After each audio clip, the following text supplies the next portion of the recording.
Welcome to this channel friends. मैं आपका CP Sahu इस चैनल पर हार्दिक स्वागत करता हूं। तो फ्रेंड्स, आज मैं लेकर आया हूं कक्षा 11वीं से ही आरोह से काव्य खंड से एक कविता जिसका नाम है हे भूख मत मचल, और उसी में एक और कविता इंक्लूड है, समाहित है, जिसका नाम है मेरे जूही के फूल जैसे ईश्वर, जिसकी कवित्री है श्रीमती अक्क महादेवी। तो इससे पहले मैं गज़ल और रजनी का वीडियो बनाया हूँ फ्रेंड्स, तो आप उसको नहीं देखे होंगे तो इसका लिंक मैं डिस्क्रिप्शन में दिया हूँ, आप प्लीज़ वहाँ जाकर देख सकते हैं। ठीक है, तो हम लोग प्रारंभ करते हैं इस कविता को। तो सबसे पहले कवित्री का परिचय लेते हैं। तो अक्क महादेवी, अक्क का अर्थ होता है बहन। तो जो अक्क है ना, बहन के लिए उपयोग किया गया है। तो अक्क महादेवी ये है ना कवित्री है। इनका जन्म 12वीं शताब्दी के समय हुआ था। उसी समय की यह कविता लेखन करती है। और इसका है ना, इनकी एक प्रमुख रचना है वचन। वचन कविता है जिसमें से 2 पद हे भूख मत मचल और ए मेरे जूही के फूल जैसे ईश्वर को इस आरोह में कक्षा 11वीं में शामिल किया गया है। अक्क महादेवी शिव की अनन्य भक्त थी। शिव जो ईश्वर है ना, शंकर, ठीक है, मल्लिकार्जुन। तो शैव आंदोलन से उस समय वो जुड़ी थी और अपने भक्ति से, शिव की भक्ति से, अपने काव्य से, कविता से वह इस आंदोलन को है ना प्रभावशील बनाई थी। काफ़ी महिलाएं उनके साथ जुड़ी थी। तो ये थी इसकी है ना कवित्री। तो देखते हैं इस कविता में क्या दिया गया है। ठीक है, तो इसके लिए सपोर्ट में मैं एक किताब रखा हूँ। तो देखते हैं। पहला इसका जो पद है वचन से लिया गया है। ठीक है, हे भूख मत मचल। तो मित्रों, यहाँ जो पहला पद है वह इंद्रियों पर नियंत्रण हमें सिखाता है कि अपने ईश्वर को है ना मानने के लिए, उसकी भक्ति करने के लिए हमें अपने इंद्रियों पर नियंत्रण आवश्यक है। ठीक है, जैसे देखते हैं कौन कौन से इंद्रिय हैं और उन पर कैसे नियंत्रण करना चाहिए। तो हे भूख मत मचल। तो भूख से आदमी क्या करता है, मचलता है, भूख लगता है। तो यहाँ पेट का भूख नहीं है, कहने का अर्थ है भौतिक सांसारिक जो वस्तुएं हैं उनके लिए भूख लगना, अर्थात भौतिक वस्तुएं के लिए हमारा मन अत्यधिक खिंचाता है ना। हम चाहते हैं कि बड़े आदमी बन जाएं, बड़ा कार लें, है ना, बड़ा पैसा कमाएं और बड़ा टीवी रखें, हर चीज़ बड़ा ही होना चाहिए। तो इन भौतिक वस्तुओं की हमें लालसा नहीं होनी चाहिए, भूख नहीं होनी चाहिए, तभी हम ईश्वर को पा सकते हैं। प्यास तड़प मत। तो प्यास से तड़पन होती है। तो यहाँ प्यास कहने का अर्थ है ना, जो सांसारिक तृष्णा है उसके लिए कहा गया है। हम इच्छाएं रखते हैं, बड़ी बड़ी आकांक्षाएं रखते हैं कि ये बनेंगे, वो बनेंगे, आईएएस ही बनना है, दूसरा तो नौकरी हमें चाहिए ही नहीं, हमें हर चीज़ बड़ा बड़ा चाहिए, बड़ा टीवी, बड़ा फ्लैट, है ना। तो उसकी इच्छा होना ही क्या है, प्यास होना है। तो हमें प्यास नहीं लगना चाहिए, अपने प्यास अर्थात इच्छाओं पर, आकांक्षाओं पर नियंत्रण रखना चाहिए। ठीक है, हे नींद मत सता।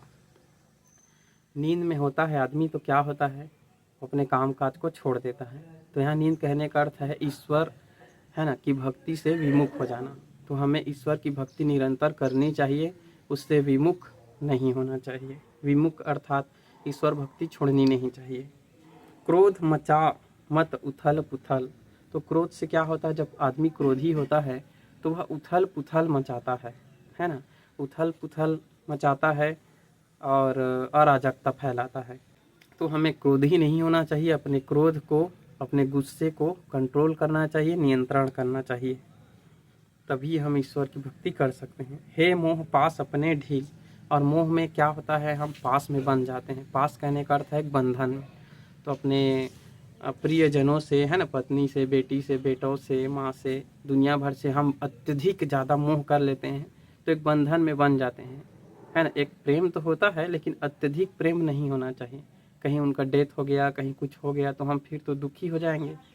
तो हमें उस मोह से छुटकारा पाना चाहिए। जैसे बुद्ध क्या किया था, है ना, बुद्ध जी ने अपना घर बार छोड़ दिया था मोह से, है ना, मोह को त्याग कर दिया था परिवार वालों से। तो ऐसी हमें त्यागना नहीं है, बाकी अत्यधिक मोह से बचना है, ठीक है। उनको सामान्य जीव समझना है। तो पास अपने ढील कहने का अर्थ है बंधन को तोड़ना है मोह का। लोभ मत ललचा, और जब आदमी लोभी होता है तो क्या होता है, लोभ से लालच आता है, लालच से और कमाने का मन करता है, ज़्यादा से ज़्यादा धन एकत्र करने का। तो ज़्यादा से ज़्यादा धन एकत्रित करने के चक्कर में क्या करते हैं, हम अनैतिक रास्ता अपना लेते हैं, चोरी कर लेते हैं, डकैती कर लेते हैं या भ्रष्टाचार करते हैं। तो हमें क्या करना है, लोभ से बचना है, तभी हम भक्ति कर सकते हैं। हे मद मत कर मदहोश, तो मद का अर्थ होता है नशा। तो नशा में क्या होता है, आदमी नशा में इधर उधर आएँ बाएँ करते रहता है ना, मदहोश हो जाता है, अपना जो विवेक है उसको खो देता है। तो हमें क्या करना है, नशा में नहीं रहना है, अर्थात जागृत अवस्था में रहना है। कब क्या हो रहा है, कहाँ क्या हो रहा है, सब के बारे में हमें, है ना, मालूम होना चाहिए। किसी नशा में नहीं डूबना है, अर्थात हमें विवेक से काम लेना है। ईर्ष्या जला मत, ईर्ष्या कहने का अर्थ है घृणा करना, किसी से जलन करना। तो इस समय व्यक्ति क्या करता है, जलता है, उसका बड़ा फ्लैट आ गया, वो बड़ा नौकरी पा गया, ऐसा सोच करके हम जलन करते हैं, इससे हम ही जलते रहते हैं। तो ईश्वर भक्ति के लिए कोई जलन, किसी के प्रति ईर्ष्या का भाव नहीं होना चाहिए। ओ चराचर मत चूक अवसर, तो चराचर कहने का अर्थ है जड़ और चेतन। जड़ अर्थात, है ना, जो कम बुद्धिमान है, और चेतन अर्थात जिसमें चेतना का जो स्तर है वह उच्च है। तो दोनों को कहा जा रहा है, चाहे जड़ हो, है ना, चाहे चेतन हो। एक अर्थ में जड़ का अर्थ निर्जीव भी होता है, ठीक है। तो यहाँ जड़ और चेतन कह देने से समस्त लोगों को कहा जा रहा है, चाहे बूढ़े हो, है ना, कम बुद्धिमान के हों, चाहे कैसे भी हों, है ना, चाहे जीव हो, चाहे निर्जीव हो, चाहे कोई भी हो, हर जड़ और चेतन को क्या करना चाहिए, मत चूक अवसर, उसे अवसर से चूकना नहीं चाहिए। क्या अवसर, ईश्वर भक्ति करने का। कवित्री यहाँ संदेश लाई है अपने ईश्वर की भक्ति करने का। तो ईश्वर की भक्ति से हमें, है ना, वो जो भक्ति करने का अवसर मिला है इस जीवन में, उससे चूकना नहीं चाहिए। आई हूँ संदेश लेकर चन्न मल्लिकार्जुन का। तो यहाँ चन्न मल्लिकार्जुन जो है वो शिव को कहा जाता है, ठीक है। तो जो कवित्री है वह संदेश लाई है अपने शिव का, ठीक है ना, अपने ईश्वर का। और वो कहती है कि हमें भक्ति करना चाहिए, और भक्ति में डूब करके इस जो सांसारिक जीवन है उसको आनंद पूर्वक व्यतीत करना चाहिए। तो ये है फ्रेंड्स इस पहले पद का, है ना, व्याख्या, ठीक है। तो आप इसको एक बार और पढ़ना, देखना, है ना, वीडियो को, तो आपको समझ में आएगा। चलिए दूसरा जो पद है उसको देखते हैं। तो जो दूसरा पद है, ए मेरे जूही के फूल जैसे ईश्वर। तो इसमें जो ईश्वर है उसकी भक्ति करने के लिए हमें किसी भी परिस्थिति में, है ना, पीछे नहीं हटना चाहिए, अपने हर परिस्थिति में ईश्वर को मानना चाहिए। इसका संदेश कवित्री ने इस कविता के माध्यम से दी है, ठीक है। यह भी वचन से लिया गया है फ्रेंड्स। तो एक सेकंड फ्रेंड्स, मैं पानी पी लेता हूँ।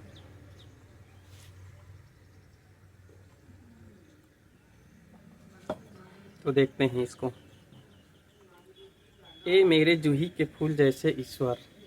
तो यहाँ ए मेरे जूही के फूल कहा गया है। जूही का फूल आपने देखा ही होगा, सफ़ेद रंग का, बहुत ही मनमोहक रहता है, और उस फूल से बहुत ही सुगंध आता है, ठीक है ना। और कैसा सुगंध, भाई सबके लिए समान सुगंध, कि उस सुगंध में ऐसा नहीं होता यह सुगंध गरीब के लिए है या अमीर के लिए है खाली, है ना, या बच्चे ही बस सूंघ सकते हैं।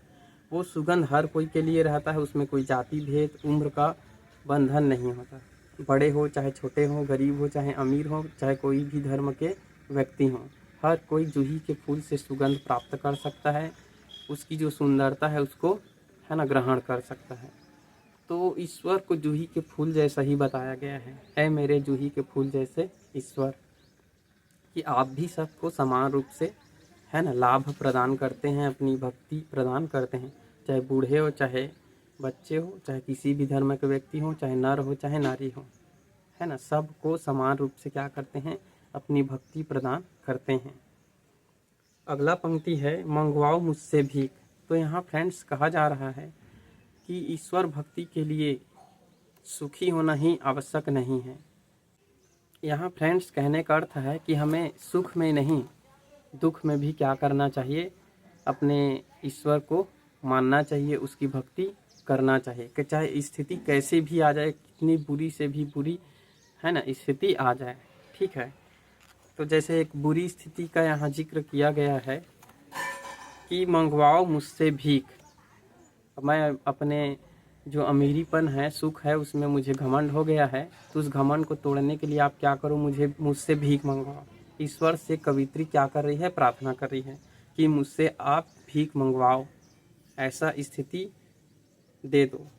और सिर्फ भीख ना मंगवाओ, और कुछ ऐसा करो कि भूल जाऊं अपना घर पूरी तरह, और मैं अपना घर पूरी तरह भूल जाऊं, घर से मेरा नाता पूरा टूट जाए, घर से मैं बाहर निकल जाऊं, और मेरी स्थिति ऐसी हो जाए कि मैं भीख मांगूं, झोली फैलाऊं और ना मिले भीख। और मैं भीख मांगते है ना समय झोली फैलाऊं तो मुझे कोई भीख ना दे, ऐसी भी स्थिति आ जाए। कोई हाथ बढ़ाए कुछ देने को तो वह गिर जाए नीचे, और भीख मांगूंगा और उनको देने के लिए कोई हाथ चलो आगे बढ़ा भी रहा है, ठीक है, तो वह जो भीख है जो मुझे मिला मेरी झोली में, वह नीचे गिर जाए, ज़मीन में गिर जाए और ख़राब हो जाए, उसमें धूल धक्कड़ लग जाए, मेरे काम के लायक ना हो। और यदि मैं झुकूं उसे उठाने तो कोई कुत्ता आ जाए, चलो मैं उसको ऐसा स्थिति में मैं क्या करूँगा, उसको उठा भी लूँगा, तो उठाते समय एक कुत्ता आ जाए और कुत्ता क्या कर ले, उसको झपट करके ले जाए और उसे झपट कर छीन ले मुझसे, है ना। तो दोस्तों यहाँ कहा गया है कि कितनी भी बुरी स्थिति हो, चाहे भीख मांगने की स्थिति हो, घर से निकलने की स्थिति हो, और कोई भीख ना भी दे रहा हो, है ना, और भीख चलो दिया भी तो वो नीचे भी गिर गया ज़मीन में, कीचड़ में लथपथ हो गया, चलो उसको उठा कर खा भी रहा हूँ तो कुत्ता भी आ जाए और उसको छीन कर झपट कर ले जाए और मुझे कुछ भी ना मिले, मैं भूखा ही रह जाऊँ। इस स्थिति में भी मैं क्या करूँ, अपने ईश्वर को मानता रहूँ, ऐसी मुझे शक्ति देना, ऐसा इस ईश्वर से जो कवित्री है वो प्रार्थना कर रही है।